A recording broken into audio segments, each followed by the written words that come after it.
Olá, pessoal. Sou a professora Marilene, de Geografia, e vou falar para vocês sobre a formação da Terra, conteúdo das primeiras séries do ensino médio.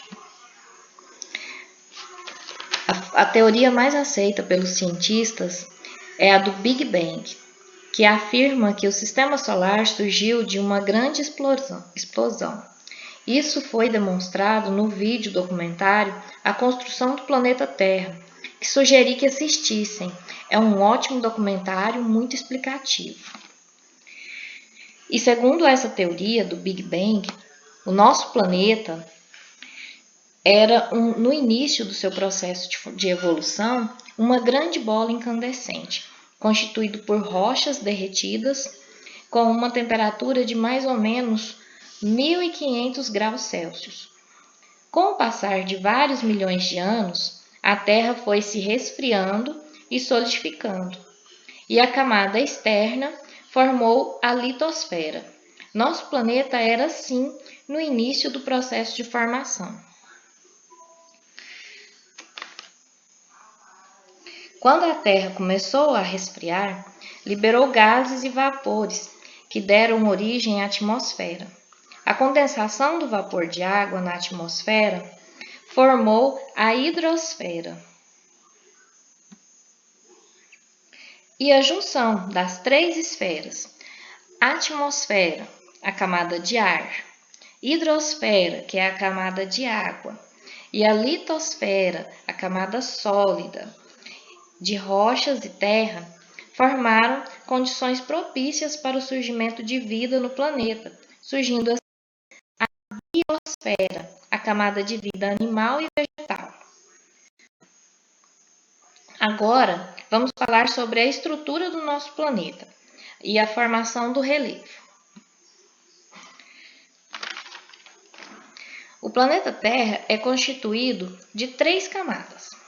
A crosta terrestre, que é a camada mais fina, a parte mais externa do nosso planeta, onde nós habitamos, onde existe vida.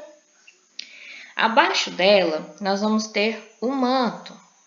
O manto é dividido em 2 partes, o superior e o manto inferior, que fica mais próximo do núcleo. Ele é composto por magma, rochas derretidas, um material pastoso com temperatura muito elevada e é a camada mais extensa do nosso planeta. No centro, nós vamos ter o núcleo, que também tem duas divisões. Tem um núcleo externo, que também é formado por rochas derretidas, é um material pastoso, que tem uma temperatura bem superior à do manto, bem mais quente, e o núcleo interno, que é sólido e tem uma temperatura semelhante à do Sol. A crosta terrestre não é uma estrutura contínua de terra. Ela é toda fragmentada, é formada por placas tectônicas que flutuam sobre o magma do manto. Isto foi descoberto pelo cientista alemão Wegener, através da sua teoria da deriva continental. Segundo ele, o nosso planeta é formado por placas que se movimentam sobre o magma, que vão se juntando e se separando ao longo de milhares de anos. Primeiro formavam um único grande continente, a Pangeia.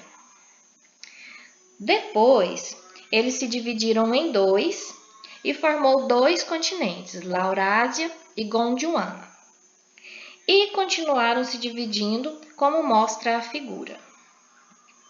Aqui temos as principais placas tectônicas do nosso planeta e suas áreas de encontro, As setas estão indicando as áreas de encontro das placas tectônicas e as áreas de separação.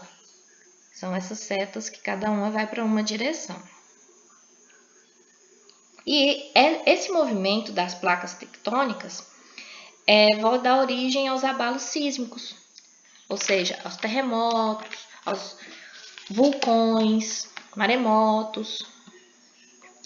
Os movimentos das placas tectônicas são provocados pela ascensão do magma, que empurra as placas afastando-as, como demonstrado nessa figura, que nós temos o magma, né, saindo do interior do nosso planeta e empurrando as duas placas. Aqui ele vai solidificar, né, quando ele encontra a temperatura mais baixa e vai formar essa estrutura de relevo. As placas realizam 3 tipos de movimentos. O convergente, que é esse primeiro, que é quando as placas se chocam uma contra a outra. É um movimento de encontro das placas, onde uma vai empurrar a outra e uma se levanta, né, formando as cadeias de montanhas, e a outra desce para o magma. Temos o transformante. Elas deslizam em direções opostas, lateralmente. E temos o divergente, onde elas se separam através de fissuras ou aberturas por onde o magma vai aflorar, que é aquela que eu mostrei na figura anterior.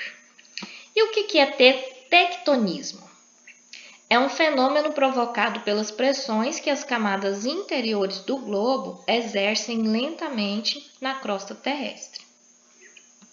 No caso de encontro de placas tectônicas, nós teremos a formação de cadeias montanhosas, como a Cordilheira dos Andes, na América do Sul, e a Cordilheira do Himalaia, na Ásia. E no caso de separação das placas, nós teremos a formação de falhas, como a de San Andreas, nos Estados Unidos. E o que são abalos sísmicos? São vibrações provocadas pelos movimentos das placas tectônicas. Se ocorrerem no continente, são chamados de terremotos. Se ocorrem nos oceanos, são chamados de maremotos. Os maremotos são muito intensos, vão dar origem aos tsunamis. E o que são os tsunamis? São grandes ondas. Essa é uma representação da formação de um tsunami. Essa é a escala Richter, que mede a magnitude dos terremotos. E essas são as áreas de ocorrência de terremotos, que também são as áreas de maior ocorrência de vulcões. Nessas áreas temos o chamado círculo de fogo, essas áreas mais escuras aqui, ó. Além de ocorrerem mais terremotos, também temos a ocorrência de muitos vulcões, que é a área mais escura do mar. Aqui a gente vai ter o chamado círculo de fogo, área de vulcões. Agora vamos falar sobre os tipos de rochas que compõem a crosta terrestre. Nós vamos ter as rochas magmáticas, que são resultantes do resfriamento do magma. Um exemplo de rocha magmática nós vamos ter o granito.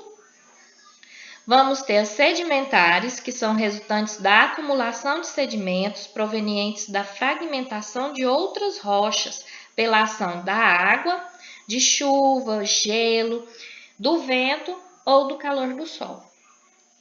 E exemplo desse tipo de rocha, nós vamos ter o calcário e o quartzito.